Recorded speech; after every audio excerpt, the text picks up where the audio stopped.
Finding a new job these days is exhausting. There are so many hoops to jump through. There are so many obstacles to climb. It's not a matter of just finding an ad in a newspaper, applying to it, and most likely getting a call and being able to at least have an interview face to face with someone. It's not a matter of driving around town, going into offices and fast food and retail establishments, asking for the manager, handing them your resume that you have printed out, and most likely being able to get an interview and talk to somebody on the spot that day. No, things are much harder than ever before because of technology, because of the internet. And instead of making things easier for the average American, it's really making it more challenging. And the sheer volume, the sheer number of rejections that the average American is seeing is really unprecedented because it's not just a matter of applying to a job that is local to you, that you find in the local newspaper. We're able to see jobs from all over the country because maybe the city that we live in, maybe the general metropolitan area that we live in doesn't have jobs for our background. Maybe we can't find a good fit exactly where we live.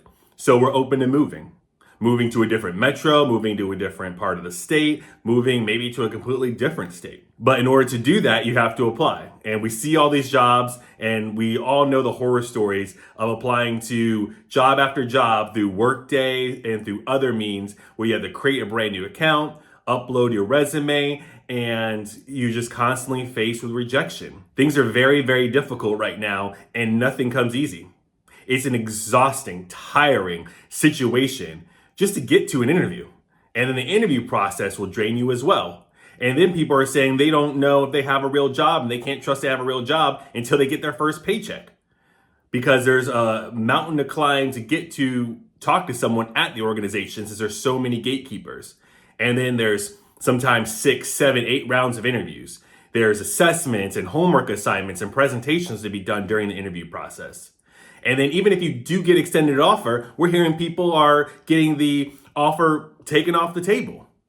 That they are set to start, maybe even it's been 2 weeks since they've gotten their offer and they've put in their 2 weeks notice. They're at the end of their 2 weeks notice at their previous job, or, maybe they're excited, they're getting ready. Maybe they've even moved across the country like we've talked about a couple of times. And now there's no job. So what do? You're not going to realistically continue to look for work if you have a job offer in writing, but that is not even good enough these days. But let's dive into some stories of today. We start off with Cassie, who says, I wasn't sure if I was going to post anything. As I'm typing this, I'm still not.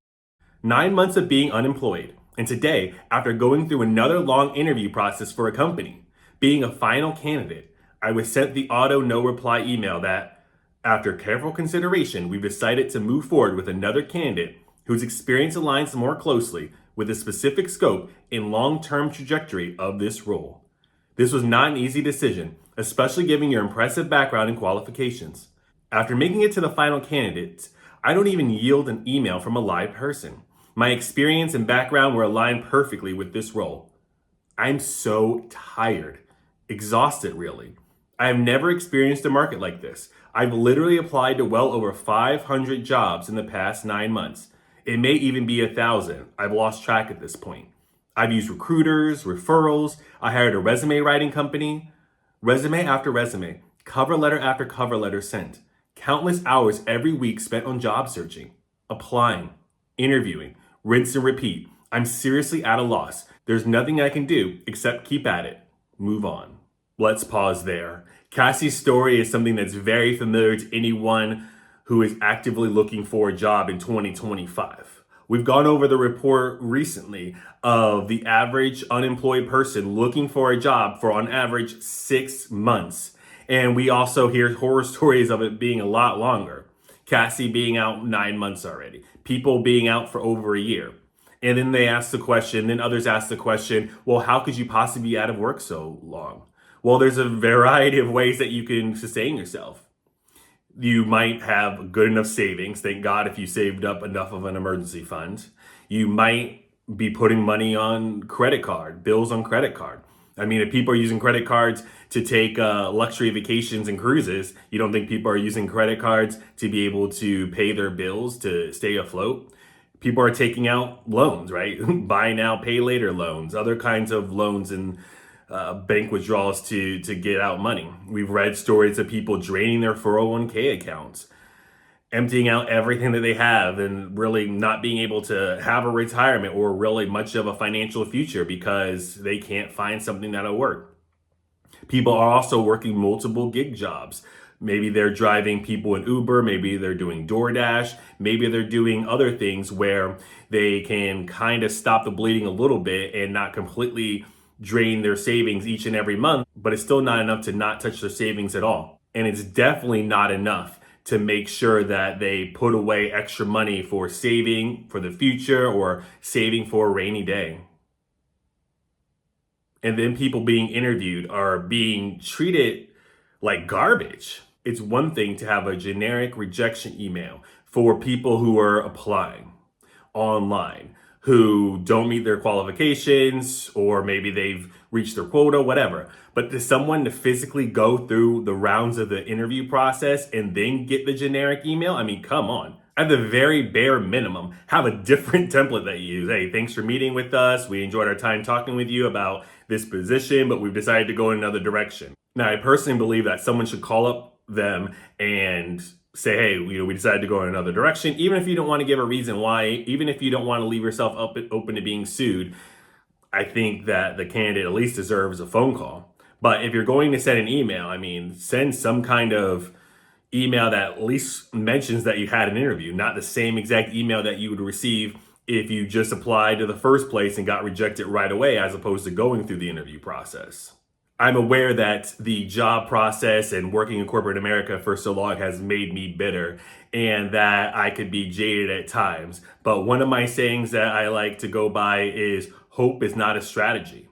And you really can't get your hopes up way too soon.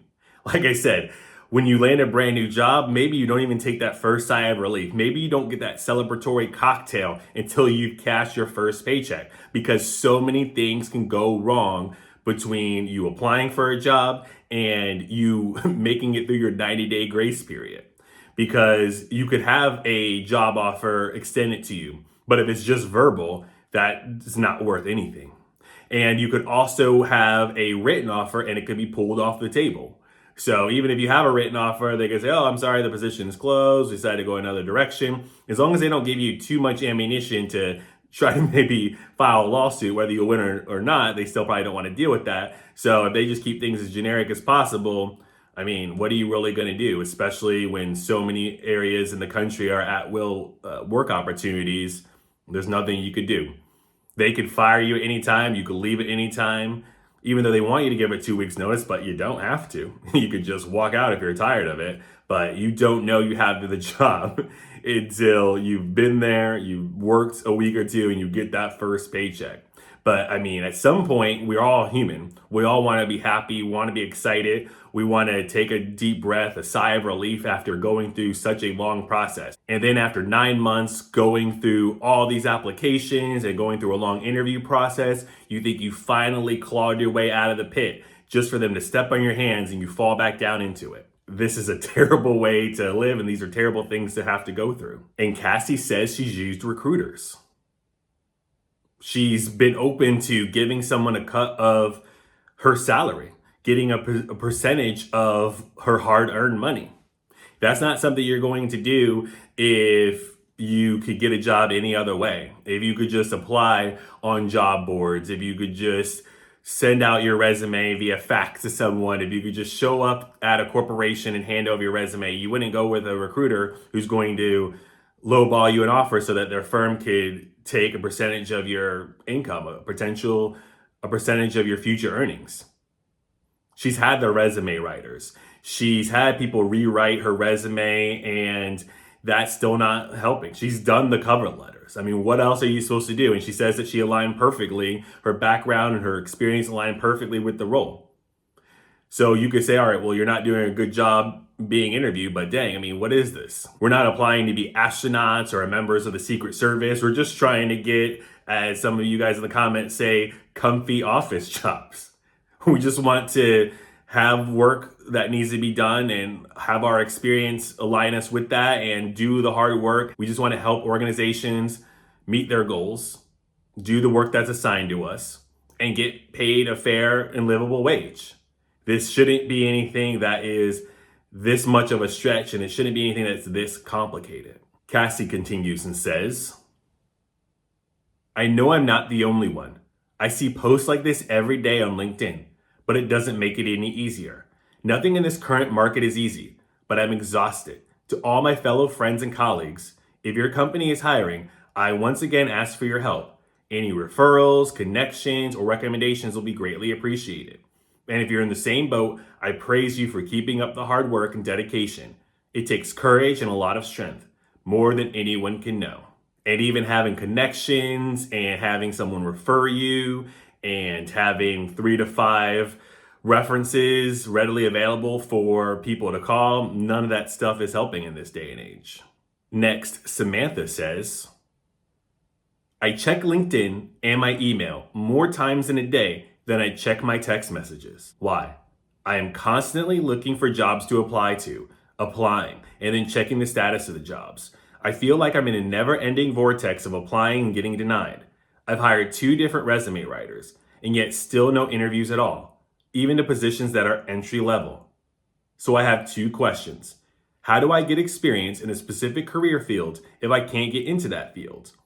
And number 2, how do I get past being declined right away and being interviewed instead? Any advice and insight is welcome.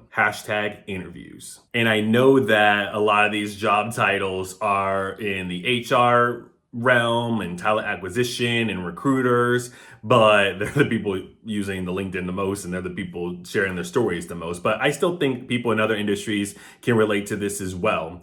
And one of the things is, though, like going forward, it's a matter of what are you going to get a degree in? Well, I wouldn't recommend anyone who's in high school or anyone in the future, for a little bit at least, to go into talent acquisition, recruitment, all that kind of stuff, because then you're going to run into these issues where AI is already taking your job. I mean, software developers and other folks in other industries are still worried about it, but it's here and it's living right now for HR folks with all these AI tools and virtual recruiters, hell, even like a Workday or these other things that are not like modern day AI, like ChatGPT AI, but still, come on. It's artificial intelligence that is replacing humans. So you can call it whatever you want to call it. But it's already here and it's already kicking a lot of HR people to the curb. So the question is, what can you do from here? Yes, you can't get experience in HR, but there are other things that you can do, and you need to probably make a pivot to go after those other things. So if you're in talent acquisition, if you're in recruitment, you should have some level of sales skills. Then you can pivot and adjust everything to go after that. Because if you're calling up people and you're telling people about the thing that you're promoting and you're getting them excited about it, and then you can hopefully land them with that position that you're trying to sell, then, I mean, that's sales, right?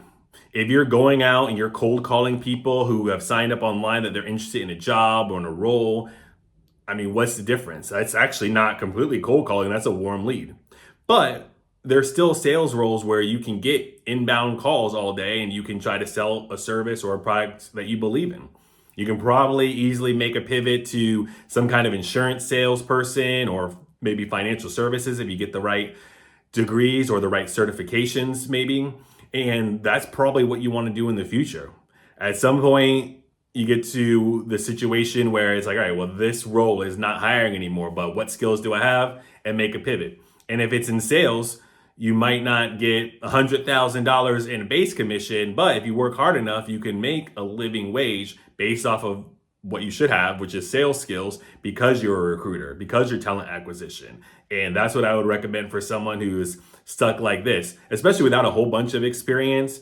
You're probably not going to land an HR job in 2025, at least not a good paying one. So I'd look at doing other things that are more sales related and commission related than just sitting around applying to jobs, because there's a lot of HR people out of work right now. And like I said, the AI is here right now. We're not thinking and dreaming about 5 years from now. We're talking about in this current market, this summer, it's already very rough. So let me know what you think about today's stories down in the comments below. And if you have some extra time, YouTube thinks you'll find a lot of value out of the video on screen now.